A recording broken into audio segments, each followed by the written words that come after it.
Feeding your dog is not just about nutrition, it's also about building a healthy relationship with your pet.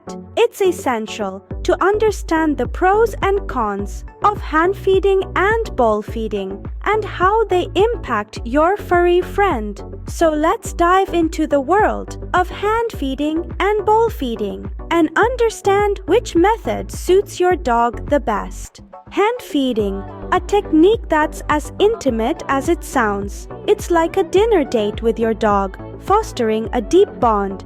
You get to control food portions, preventing obesity. Plus, it's a great way to spot any eating disorders early. But every rose has its thorns. Hand feeding can be time-consuming, requiring dedication.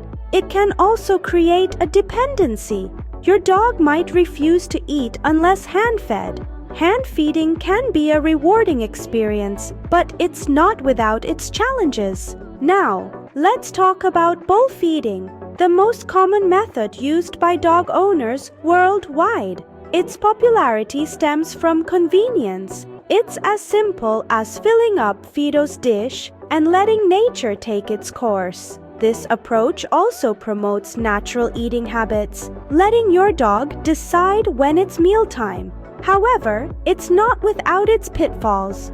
For one, it can lead to overeating.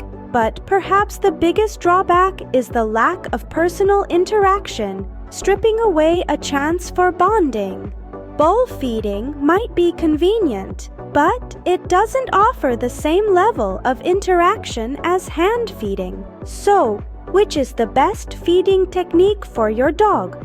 It's a question that's been nipping at our heels throughout this video. We've pawed through the pros and cons of hand feeding and bowl feeding, and it's time to fetch our conclusion. Remember, each pooch is unique, boasting its own personality, health condition, and dietary needs. Similarly, each owner lives a distinct lifestyle. The best feeding technique marries these factors harmoniously. Whether it's the bonding experience of hand feeding or the convenience of bowl feeding, your choice should serve both you and your furry friend well.